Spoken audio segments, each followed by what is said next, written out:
Welcome back to the Shema podcast, my friends. I am looking forward to exploring the topic at hand today. It's going to be bringing together many topics we have discussed before, but in the area that prepares us for Pesach. One of the things we discussed before, we just had Rabbi Cohen on a few episodes ago talking about the Hebrew letters and how they are the building block of creation. And we've talked about how this world is really nothing but metaphors. This world is the illusion. Hashem is the reality. And He's sustaining us at all times. And He created this world with nothing more than metaphors to remind us of the reality and the truth of our existence. For example, He made oxygen to be invisible, but He needed our bodies to be entirely dependent on it at all times in order to stay alive. Why?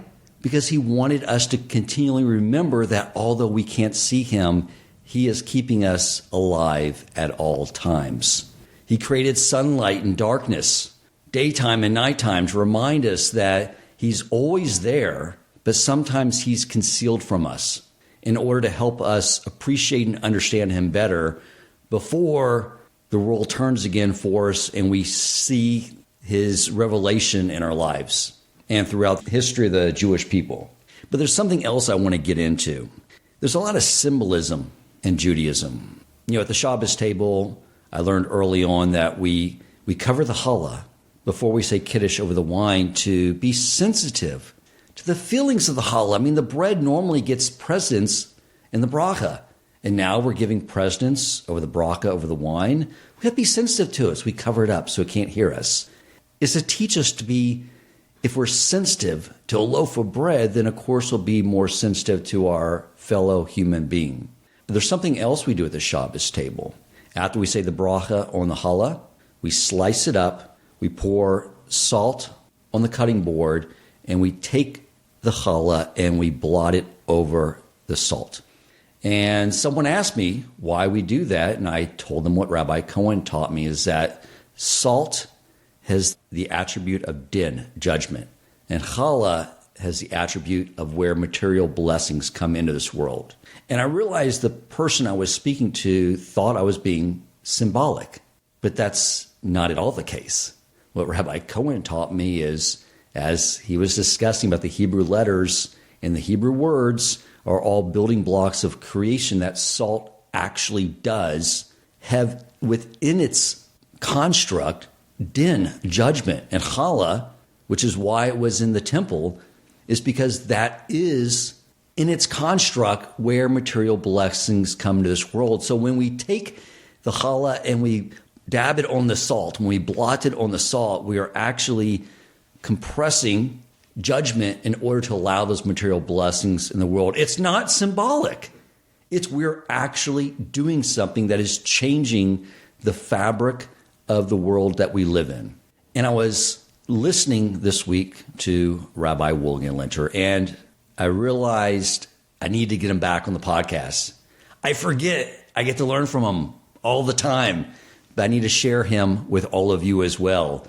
And he's been teaching me from a rabbi, and I'll let him provide a little bit of an introduction of that rabbi and his background, but we were talking about Matzah and Pesach and many other concepts around this, and I knew I wanted him to share this wisdom with all of you, and I found out he's leaving to Israel next Sunday, so I was going to grab him for you before Pesach.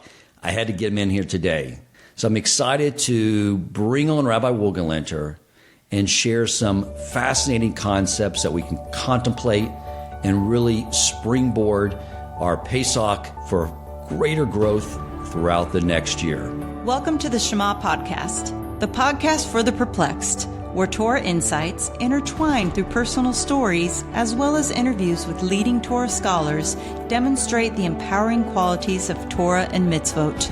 For more great Torah learning through Torch, the Torah Outreach Center of Houston, go to torchweb.org. Now to the show.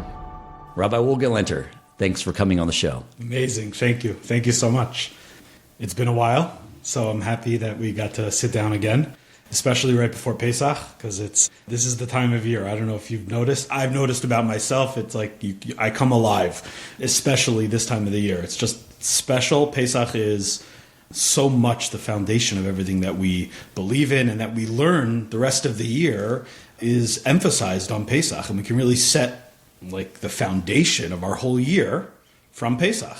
We were learning together from the teachings of Rav Yitzchak Meir Morgenstern, who's a Rebbe from Jerusalem. He lives in Yerushalayim. I hope to be able to see him and stop by and actually see him in person, because we've learned so much together just from his writings. Yes.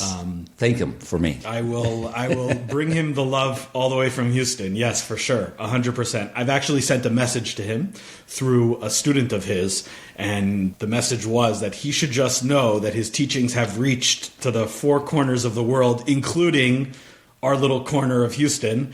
And he told me that when he told him that exact thing, that the Rebbe was very, very excited. And he gave a big smile at, their learning from his teachings have spread out. So it's hopefully going to be an incredible experience to be able to see him and experience just his light that he brings into the world in person. Wow, amazing. But yeah, so one of his ideas is that, when you look at the Jewish calendar, of course we have a beginning at Rosh Hashanah, but that's on a different cycle. When you look at the actual Jewish calendar, it really starts from Nisan, from this month. It makes sense as the time when the Jews came out of Egypt. It kind of makes sense, right? That's when we're born as a nation, and we start having a national timeline. Right. So the Pesach is naturally your first stop in holidays in your national timeline, in the timeline of our years, of our time. One of the things you were talking about the other day is why is Purim sort of the end of the year, and how I've learned that in the times of Mashiach, Purim will stay, and when we have this massive revelation of God, we don't need to sit down at a Pesach table, I guess, and contemplate it, because it's just like we have the revelation. It's like there's no question, right? The facade has been melted away. Mm-hmm. But Purim is still there. So you could talk a little bit about how Purim is sort of like this end of the year, and why that sets us up again to go to the next platform to begin to build from there. So Pesach is the beginning, which means that what we just finished was Purim is the end of the cycle. The way the rabbis look at it is that Purim is really the culmination of our faith. It's the highest level of our faith. So if we think of the year as growing in the connection and faith with Hashem, the foundation of that growth starts from Pesach. Now build on it. And you get to the other holidays, and you get to Shavuot, you get to Torah, and you get to Rosh Hashanah and Yom Kippur, and you have a unique relationship with Hashem. Sukkot, you get to Sukkot, and you just sit with Hashem and enjoy. Think about the big ones. You get to Hanukkah, and we have the miracle of the oil. These are all really building one upon another. Right. What's the highest form of faith in Hashem is in the miracle of Purim. What's the miracle of Purim? Hashem didn't say, all of a sudden Haman zap from the sky and Haman's gone, right? There was no miraculous open miracle where God came in and just changed the course of history. There was none of that on Purim. Yeah. On Purim, the miracle was, in fact, very, very much hidden. It's almost the most real life experience of a Jew. It's the most real life example of how we live. We live also where Hashem is very much hidden. Right. And you just see things happening. And that is the lesson of Purim. The highest lesson of faith is even when you don't see Hashem straight up in front of you. Right. Even when it just seems like, oh my gosh, what a coincidence. This one's in this place, and right place at the right time, wrong place at the wrong time. You just see the world, the creation happening, to be able to recognize even in that situation, Hashem is behind the scenes and arranging everything that it should be perfect for us. Right. That's really the highest level of faith. Right. And then everything comes together. So I was just sort of thinking, because everything's fractal, right? We have our year, we have the life of the Jewish people over time. So you have this Pesach experience.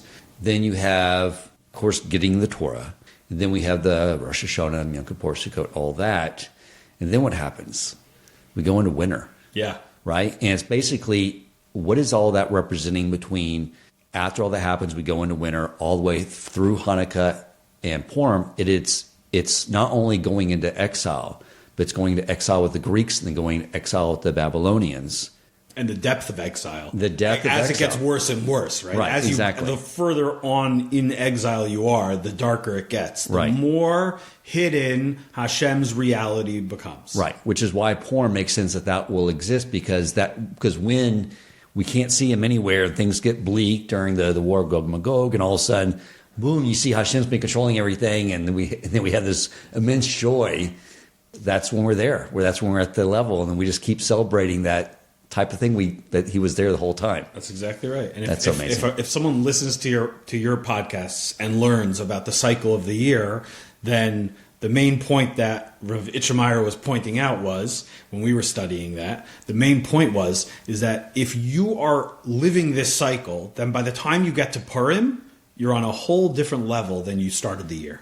Right. And then that catapults you to a new level, a new layer of faith in God, which you start with again from that level. You're not starting at the same place that you were 1 year ago. It's not just this flat line, okay, I believe in God and I just take that through life. No, rather I go up a level through the course of the year.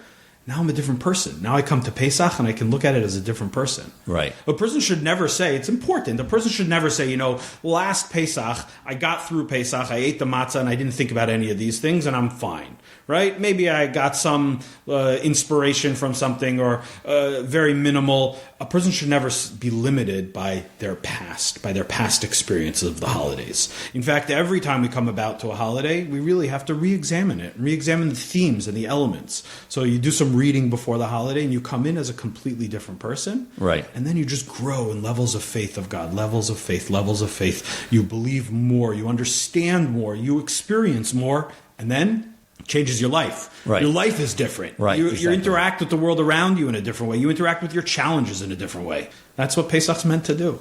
I have to say that when I moved here and started beginning this endeavor, getting familiar with the Siddur, because when I was up in Kingwood, I thought there was just a bunch of commentary, and then you get to Shema. And I started reading all those prayers and contemplating. There's so much ongoing discussion and recognition of the Exodus. It all comes back to the Exodus, right? Right. And then all the mitzvahs that we do, so many of them are to remind us of the Exodus. Yeah. Even Shabbos, which is a big reminder of Hashem's power of creation, of creating the world. But even Shabbos, we say it Friday night in Kiddush, we say that this is to remember the Exodus of Egypt. Right? And so many of our mitzvahs are there to bring us back to the Exodus. It's that first moment of being a nation.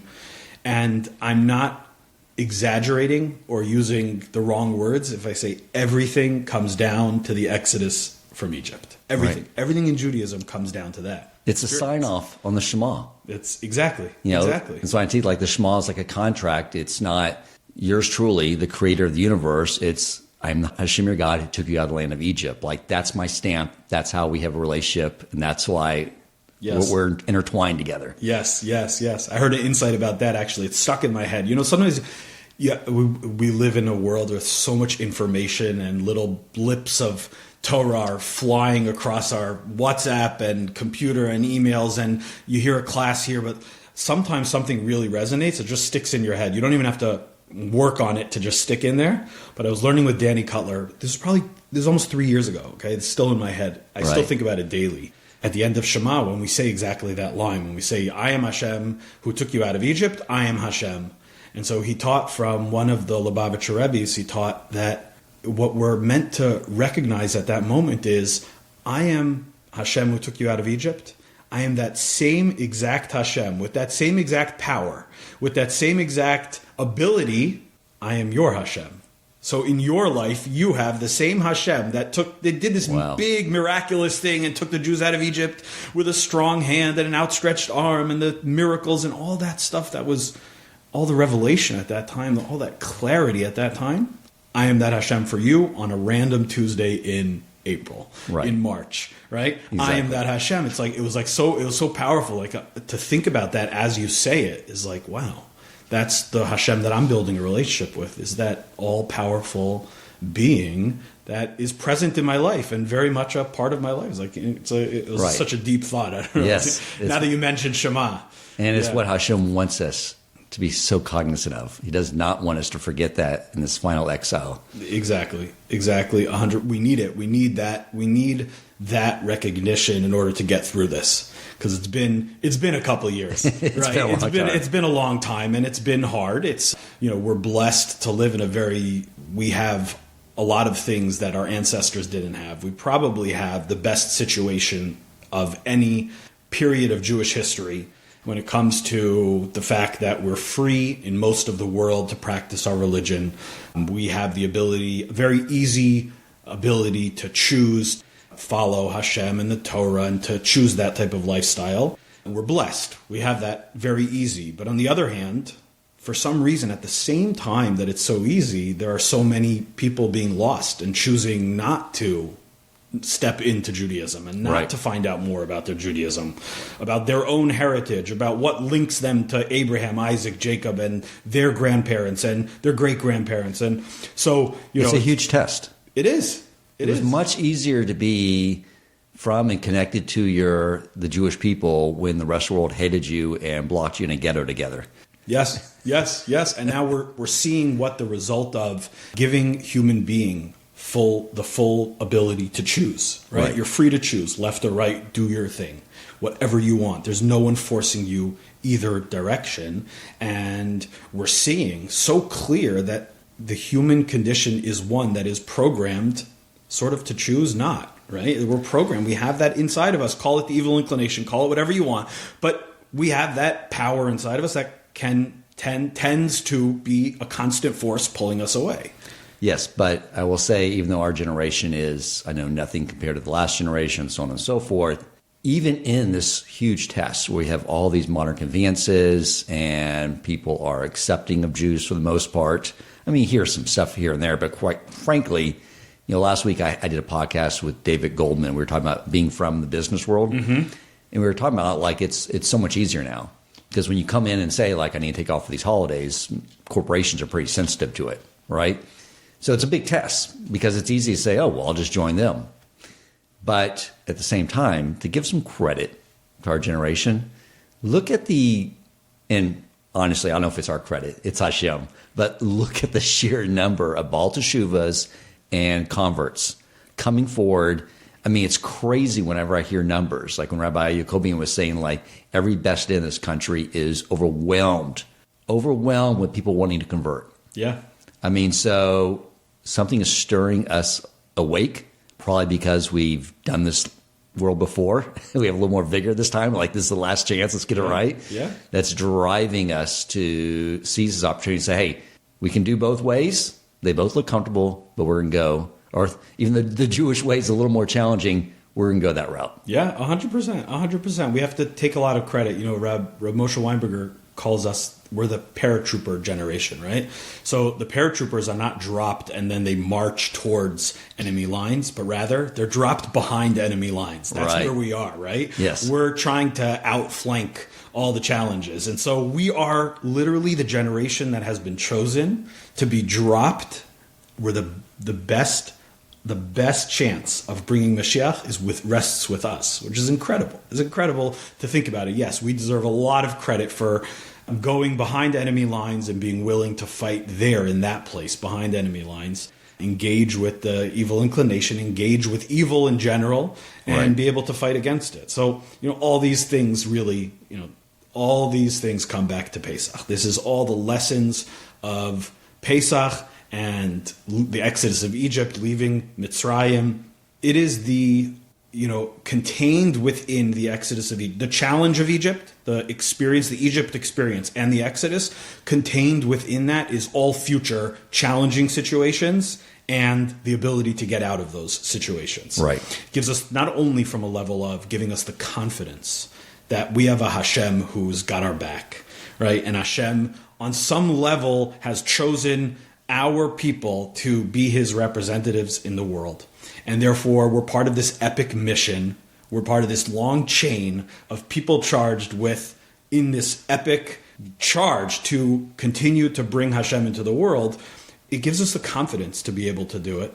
when we look back at the story and we look at the symbols that we're using as a representative of that story, the stuff that we actually touch and feel at the Seder, the discussions that we have, those are all meant not as a remembrance of what happened, not just to be like, this was crazy what happened to a couple, 1,000 years ago, crazy story, let me tell you a story, kids, but rather, let me tell you a story, kids, because this is the story of us today. Right. This is our story. This is our story. So that, like, when you told me that we're going to touch on talking about matzah and talking about this special food that we eat on Pesach, it lights me up because matzah is the food that can take us to Mashiach. Matzah is the food that can take us, once we fully internalize the lessons of matzah, it can take us to incredible places. Right? Absolutely. Matzah is the red pill. I think I'm going to call the podcast this. Okay, very good. Very good. I love it. If it's internalized correctly, which is why I wanted you to explore this with us more. Right. So let's explore at the base level of matzah, and especially whenever we talk about matzah, we're always going to also talk about chametz. Chametz is leavened products, leavened bread usually, that we stay away from. It is, in the Torah, prohibits us from having chametz on Pesach, and instead tells us to supplement our diet with matzah, right? Right. So what's going on? What's the chametz and matzah thing? Is this just, spiritual gymnastics where Hashem just says, you know what, let's try this for 7 days, right, and see what happens? It's convenient because matzah is the food that was kind of the food of the time period when the Jews were leaving Egypt, so it kind of plays into the story. There's a very basic level of this, is that, we're eating the same things that they ate. It can kind of transport us to that time, that experience. That's very nice. That's a very, I would say, in level of depth, that's an external layer of understanding. It's definitely true, but there's got to be something deeper. And so this is from the teachings of Rav Itchemeyer, as he's known, as Rav Yitzchak Meir Morgenstern. He really asks the question is, what is matzah a metaphor for? What is it trying to show us? What is the lesson of eating matzah? And it's not just, when we think about the question, we also have to understand, in the big picture, this is not just something that, a mezuzah you have on your door. There are other symbols that you look at or that you touch. But right. Matzah is actually something very different. Right, you digest it, which is food. It becomes part of who you are. It's part of who you are, exactly. Yeah. So whatever the lesson of matzah is, it's obviously important in the big picture. It's important for Hashem to get this lesson of matzah inside of us, deep inside of us, right. And let it become part of who we are. We are what we eat, literally. Yeah. So what does it mean when we're eating matzah? So he points out something incredible when you think about it. He says that when you have on your plate, you were talking about challah, and I was imagining a nice, big, warm, straight from the oven or straight from the hot plate on Shabbos, you have some nice, warm challah. Right. And you see the steam coming up off the fluffy, delicious, perfectly baked challah. It's like you can imagine, you can taste it almost, right? Yeah. What we have to understand about sustenance, about food, which when you get to the base level of food, you're talking about bread, right? Bread, food. When we are eating that, where does the energy, the life-giving power of food, where does it come from? All comes from Hashem. So that's the answer, right? Right. But where do we translate when we see something yummy? Right. Where does the power of that food come from? It just comes from the substance of the ground wheat. From whatever it is, right? Whatever the ingredients are. Right. So if it's a yummy cinnamon bun, so then, the mixture of cinnamon and sugar with the frosting on top and the soft rolls of fluffy cinnamon bun, that's giving you enjoyment, right? And I don't know about substance, but enjoyment. Maybe not, right, exactly. I know the empty calories they talk about, right? But that's definitely giving you an experience of enjoyment. Yes. And what we really are meant to realize during the year is that all true enjoyment and really the energy inside of the calories, so we break it down to calories, like the food, the energy inside the food is really, all food is energized by Hashem. And at that moment, Hashem decided that delicious thing that you're eating is going to give you life. is going to continue giving you energy and is going to sustain you. But when you translate that back, where is that energy coming from? It's because Hashem is zapping energy into that. Right. Now, that's very true, and we may all know that. The challenge is that when you're eating an Oreo, Oreos taste good because Oreos taste good because they're so good. The taste is just perfect. You can tell I'm an Oreo guy, right? But Oreos, he's not an Oreo guy. Okay, fine. So I'm out. You got me, right? but Oreos, it's so hard to be thinking. Just think, when was the last time we ate something and we thought, this is just natural and normal. There's nothing wrong with this. But when was the last time we ate something and thought, wow, Hashem, you're energizing me? We don't think like that. Right. You have a good sandwich or a good lunch or a good salad, something good. You're eating healthy.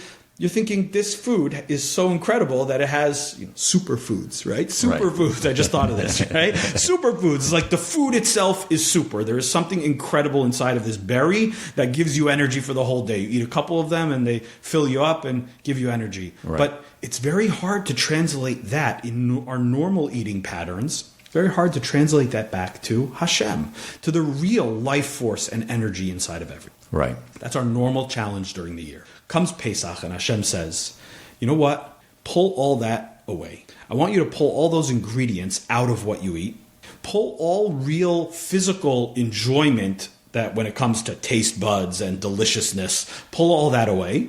And I want you to focus take basic ingredients. Take some flour and some water, mix it together, and bake it.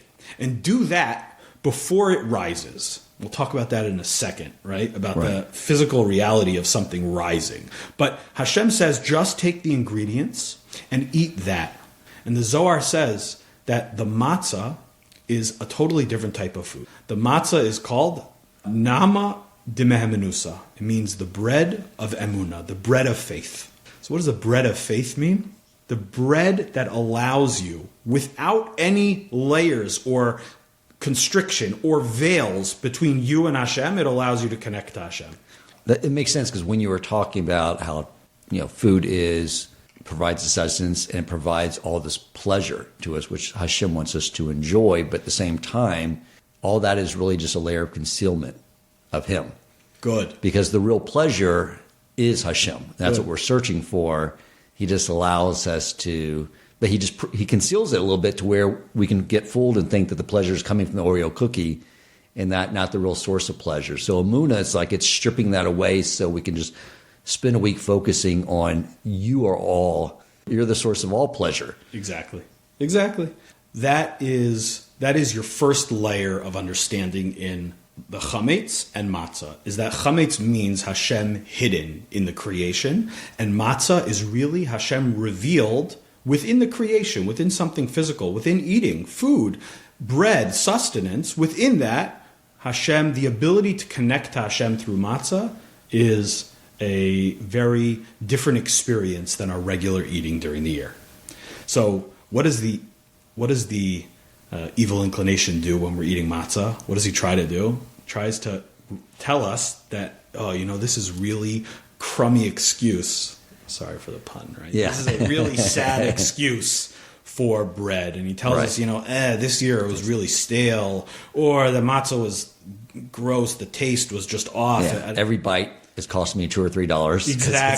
Exactly. And so he tries to add those layers back into matzah. Try to convince you that you're supposed to be finding physical enjoyment, concealment of Hashem inside of the matzah. And what we have to do is fight through that. And that's exactly what we do when we eat matzah, is to focus on, I am eating something that I know it is clear, if I focus in on it, it is clear that the reason why this gives me energy, the reason why this gives me sustenance and life is because Hashem zaps that power into it. That's level number one. Okay, great. Chametz and matzah. What's the difference? The difference between chametz and matzah is chametz, leavened products, is stuff that has been given a chance to rise. Right? Matzah is baked in under 18 minutes from when they mix the flour and the water. They go through the process of flattening it out, mixing it, flattening it out, and baking it under 18 minutes, because that's the time that the rabbis tell us it takes for something to begin to rise.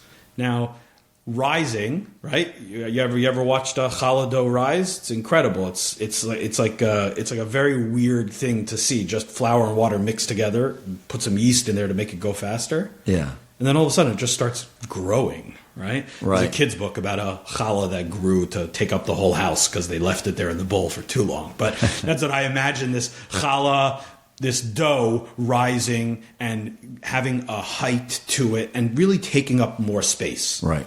And so they also point out that the metaphor in chametz and matzah, in leavened products and the matzah that we eat, that really it signifies two different types of people, or one person in two different experiences of that person. Right.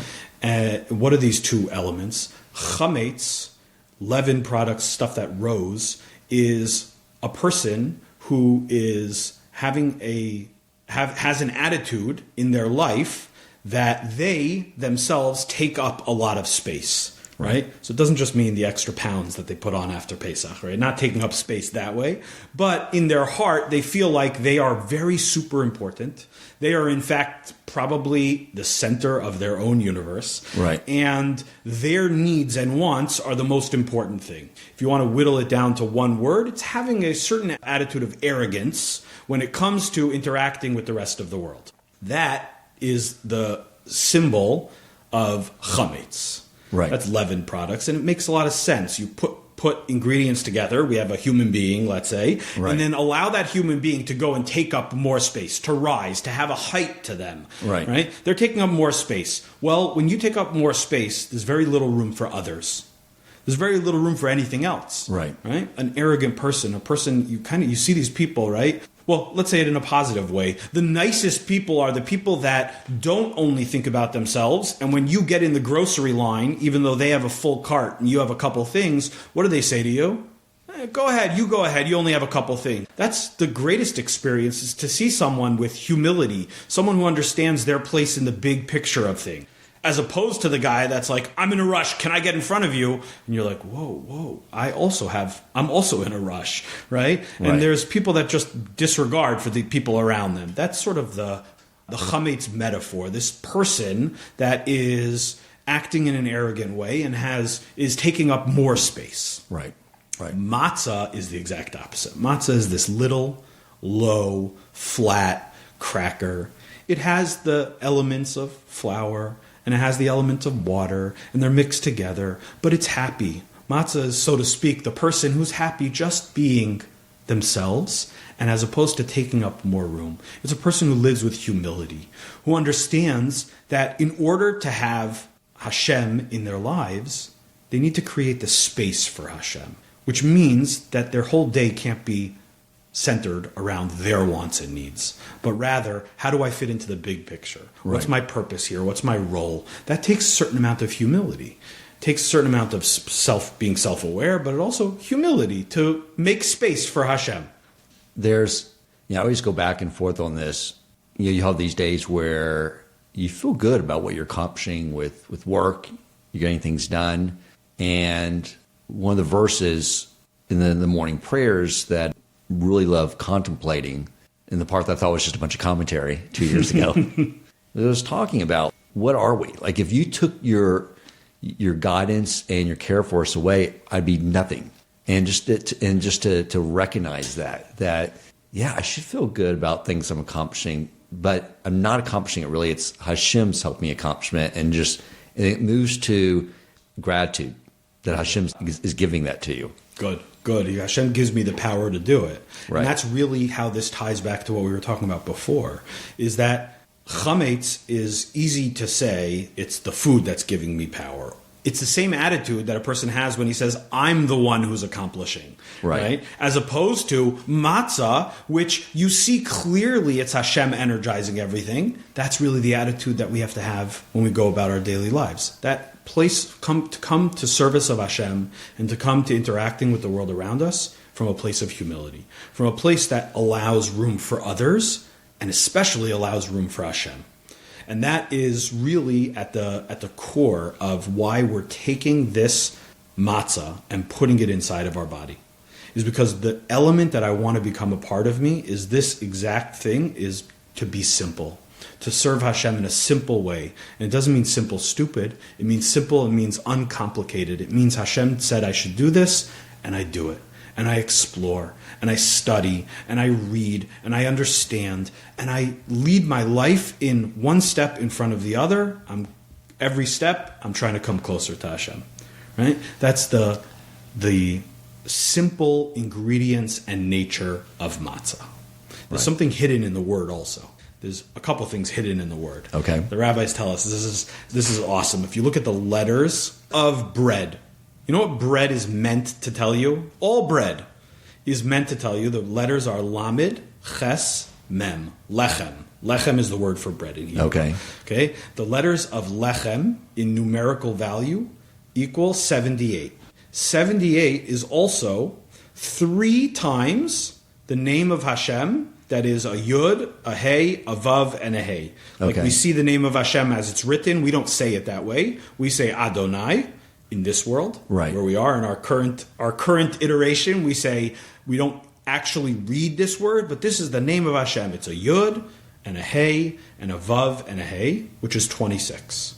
26 times 3 is the same value of letters as lechem, as bread. Okay. And what does that mean? What's being hinted at in the fact that these numbers line up? It's not just a game. It's not just a cute number game. Right. But rather at the building blocks of creation, if a person recognizes when they're eating bread, the lesson of bread is Hashem is surrounding me. He's in front of me. He's to the right of me. He's to the left of me. Hashem is all around me in my existence. Okay. And that is meant to be, if we were cognizant of it, when we eat bread, we would be thinking Hashem is here, Hashem is there, Hashem is there, He's in front of me, to the right of me, to the left of me. 3 times Hashem, 3 experiences of Hashem leading me through life. Right. And that is coded into the fabric of creation, because the Hebrew alphabet is the Hebrew letters and the Hebrew words. It's not a coincidence. It was chosen for a reason.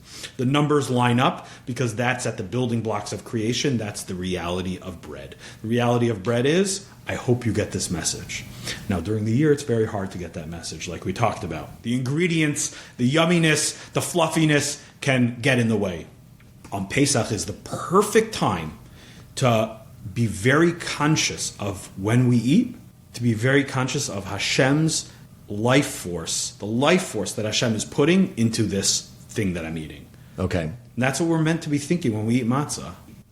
And the other thing that I find interesting is that, the amount of time it takes for... I went to a matzah factory with Rabbi Wohlgelernter. Awesome. Up in New Jersey many years ago. It's the coolest thing to see. But I believe it's 18 minutes before the buzzard went off, and they wiped it down and started over again, right? Mm-hmm. And 18 is the gematria for high, but it seems a little misleading because we're trying to get to the fact that leavened bread is really not where the life comes from. It's just really the matzah. Mm-hmm. Oh, which is why it has to be done before 18 minutes. Maybe. Is there some tie in there? Yeah. Well, maybe I think you just said it. Yeah. Maybe don't get confused and think that life is because of extended time periods. Because of the chametz. Because of the chametz, exactly. Right. Don't think you need an hour to create life-giving force, to create that sustenance. No, all you need is chai. All you need is life, pure life, right? Pure life, which is we know comes from Hashem. That's all you need. So maybe that's the limited time in making matzah. Right. There's something else incredible about the letters themselves. Chametz and matzah, they even sound similar. They share 2 out of 3 letters. Okay. Right? Chametz is ches, mem, tzadi. And matzah is the same, mem, tzadi, with a hey. So the difference is a hey or a ches, which are, if you draw them out, almost the same letter. A hey is your right angle and then a little leg. Right? Detached leg. And your ches is the same right angle, but then the leg extends all the way up to the top. So it's one line, right? Got it in your brain? You get the ches. Yes. And the hey, same letter, just there's a little break there. Right. So what's that? What's the difference between chametz and matzah? So they say that the lesson, if you really, truly ingest the lesson, you bring it inside of you, the lesson of matzah, then there's always a bottom. Think about the letter Ches and the letter Hey. There's a bottom that's open. And that is significant because in life, we always have the ability to kind of fall off the track that we're meant to be on. Right. So think about that as falling out the bottom, right? If you live a life of Chametz, a life of leavened products, what we're saying that signifies arrogance and not recognizing Hashem's power in the world. Right. I'm the creator. Then how are you going to get back in? So you just fell out the bottom, but the door on the side is closed. The leg extends all the way up. Yeah. When it comes to matzah, on the other hand, if you live that life, then even when you fall and even when you have a bad day, you can recognize and realize that if the point is to connect to Hashem, there's always a little door open on the side that I can get back in. I can get back to my place where I need to be. Right. So that's the letter Hey. The place of Teshuvah. The place of Teshuvah, exactly, of coming back to Hashem. And maybe that's the idea of, in the letters themselves, why they share letters, but there's one slight difference. Really, the only difference between these two words, that little opening. Because matzah creates a reality when I have faith in Hashem, and when I'm connecting to Hashem, and when Hashem is part of my life, then matzah, this gives me the ability to do teshuvah, to be able to climb back in. So it's the food also, the food of teshuvah. It's the food of faith. It's the food of teshuvah. It's the food of coming back to Hashem. Think about the Egypt experience. The Jews are on the lowest level.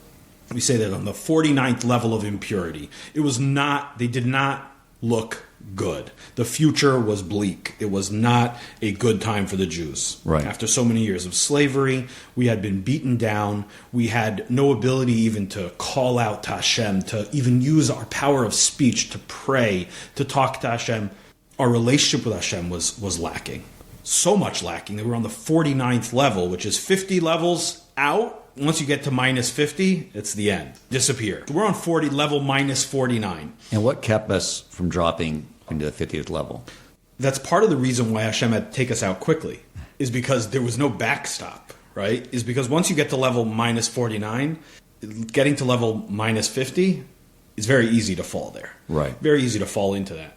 And so Hashem said at that exact moment, at midnight, on the night when he took us out, Hashem, exact moment, that's the exact moment that we need to come out, because if not, we'll be lost forever. Right. And so did anything really stop us? Yeah, you know what stopped us? Hashem said, you can no longer be in this situation.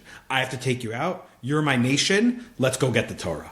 Right? Let's complete the picture. Let's go get the Torah. Let's start building towards getting the Torah. And so that was that moment where Hashem said, I need to take you out quickly. That was the quickly element of the Exodus of Egypt, was that you're almost lost.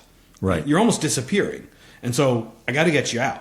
And we had no chametz inside of us at that point. There was no sense of inflated ego. It's interesting in the psychology of it. You know, they explain it different ways. But from what I heard, Maybe I would say the opposite of what you just said. Okay. Maybe. We had so bought into the Egyptian mentality, which the Egyptian mentality is, there was a creator, but he's divorced from the world at this point, and the world is just running on nature. And is just taking its natural course. Right. That's what the Egyptians believed, and really it's an entirely different discussion. But imagine a people who had been so inculcated with this message over so many years that they had really they had started believing this themselves, is that there is no Hashem involved in every aspect of life now. Rather, there's just nature. When you think about the Egyptians. What was their whole thing is looking up at the stars and seeing what was written in the stars. Is because they believed that everything was programmed. It was just a computer program that was running. And however God set it up, they said, okay, there could be a God that created this. But however he set it up, that's the course that it's going to take. There's no way that God can step in and manipulate and change the course of history. Right. And maybe the 49th level of impurity really means that we had we so believed what the Egyptians believed. Right. And Hashem said, no. To be a Jew is to believe something completely different. It's like at that moment, right before we slip into the abyss, Hashem says, right before that, I'm going to show you the greatest example of the opposite theory, which is, I am running every moment of this world. Right. Which is why he introduced himself to Moshe as Hashem, not the previous names. Good. And why, during all the 10 miracles for us and plague for the Egyptians, it was all about manipulating nature. taking nature and saying this is just, it's all a game. It's all a game. What you see in front of you as a natural order of the world and the cycle, even the seasons, even the clock, even the sun rising and setting, it's all only because at that exact moment Hashem is deciding to keep it going that way. Right. So there's no such thing as a computer program that's programmed and then set. You click at the end, run, right? And you run the program. The programmer never becomes, the program never becomes independent of the programmer. Exactly. Which means that the programmer, Hashem, God, at any moment could change the program. Right. And think about if you can come out of Pesach understanding that, think about how that changes the rest of your year. Yeah. It's because no matter what situation it is, you could be in a situation, you lose your job, right?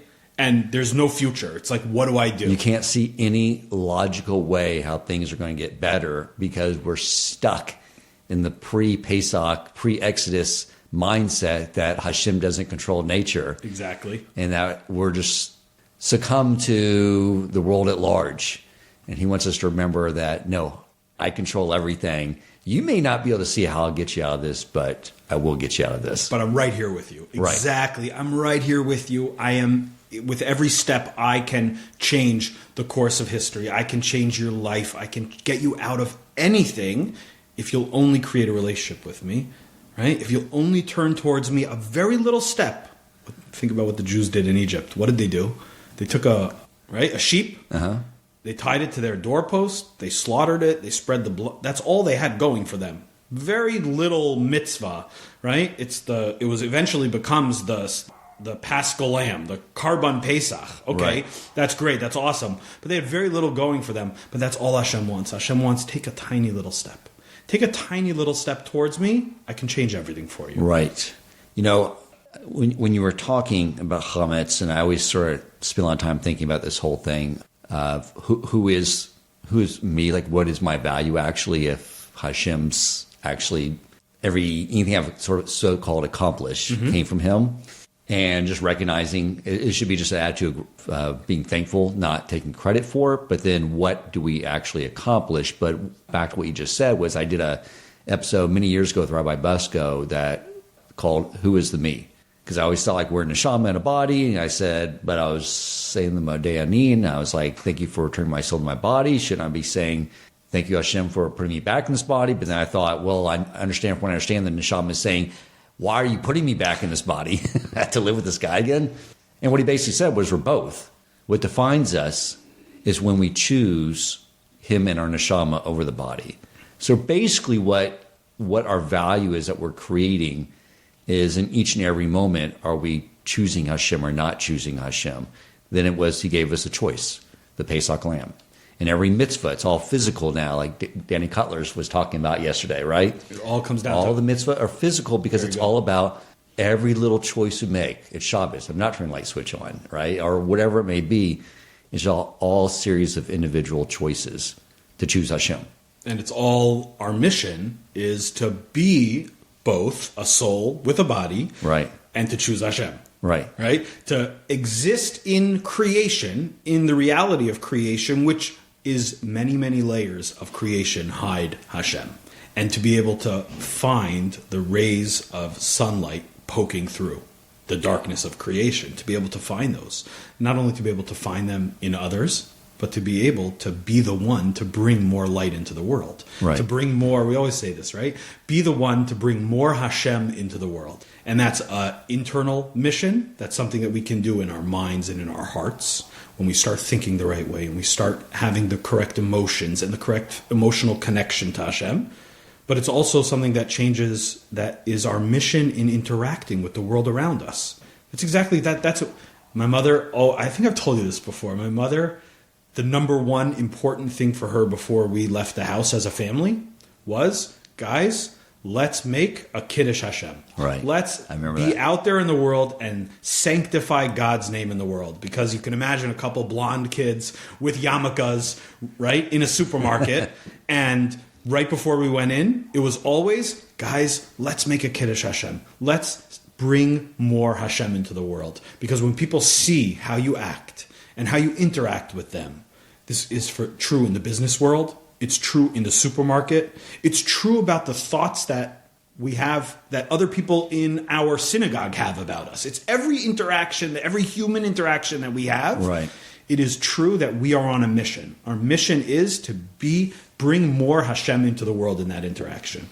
Just like you said, the teaching that Rabbi Kotler taught you, you shared that story with me, that first podcast we did, which I think was one of my very earliest podcasts, and it stuck with me big time, and especially when I started wearing yarmulke, meet outwardly as a Jew. And I had to, it puts me in a mindset to where I'm naturally sort of an introvert that's thinking about contemplating things I'm out in the world.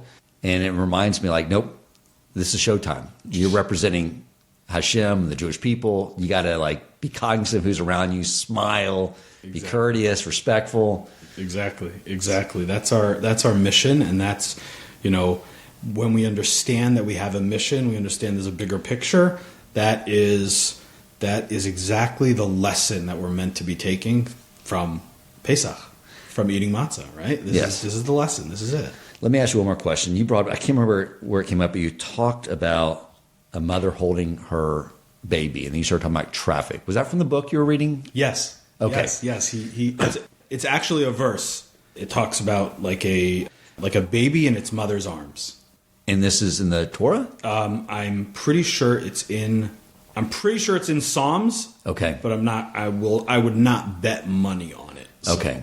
So the beauty of that I've been thinking about since you said that was that, and you gave the analogy of sitting in traffic, which probably was not a verse in Psalms. Okay, that one I'll bet money that it's not. Right. But you think about it, whenever you have those moments of anxiety, it's because we are under the impression that we are lacking something. And when we get there, or when we get that, then we will not be lacking anything. And a baby, no matter where he's going, he's not lacking anything because he has the love and nourishment right from his mother. The fact that we ever think we're lacking anything is part of the illusion. It's part of the matrix. And I think what part of this whole experience is that with Pesach is just to build in us is that we're never lacking anything because all we need is Hashem. He's always there. Exactly. Yes. And that's the feeling that we're meant to have for the entire holiday of Pesach. And it's that feeling that's meant to carry us through the year, right? Because we have so many moments where we start doubting, what am I missing? Or there's something that I want. There's something out there. If only I had that. And to understand and have faith that Hashem gives us every single thing exactly at the moment that we're meant to have it. Beautiful. And we have everything at the moment that we're meant to have it. That's called faith. That's called Emunah. And that's called just live your life like a baby in its mother's arms. That's how we are in Hashem's arms, being taken care of. And He'll take care of us through every period of our lives, no matter how dark it gets. That's what Egypt tells us, is that no matter how bleak the future looks, no matter how dark it gets, Hashem is there and Hashem is taking care of you.